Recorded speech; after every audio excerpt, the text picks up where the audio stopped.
And as John's companies began to grow, he continued to distribute independent films. Some of them well-known, some of them very obscure.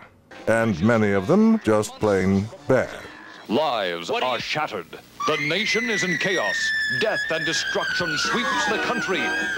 Foursquare Productions presents perhaps the funniest film ever made. Attack of the Killer Tomatoes. Attack of the Killer Tomatoes. Now that's another one of the films that's on all the lists of the worst movies ever made.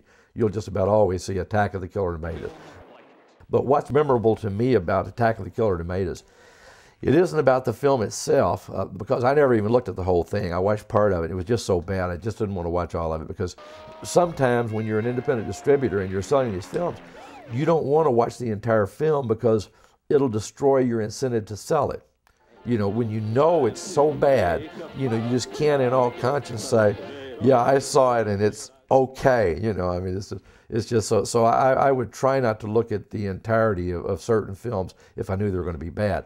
And this one, even as bad as it is, it does satisfy a real non-discriminating audience. You know, someone that just wants to go and see a real bad sci-fi film with people acting silly and being ridiculous, you know, they'll get their money's worth. But the thing I remember about Attack of the Killer Tomatoes, we hired a guy named Bill Williams to dress up in this huge tomato outfit that I forget whether we did it or made it up, or whether the guys in San Diego who made the film sent it to us for publicity. But Bill was kind of a round guy himself, and we paid him, I don't know how much, you know, $50 a weekend or whatever it was, to put this big old red tomato costume on and go out to the malls, you know, walk around the malls, walk around sometimes the front of the theaters, and let people see that Attack of the Killer Tomatoes is going to be coming to Kansas City real soon. So about a week before the film opened, I got a call from him, and he was almost crying. He said, I don't know how to say this. He says, someone stole the tomato.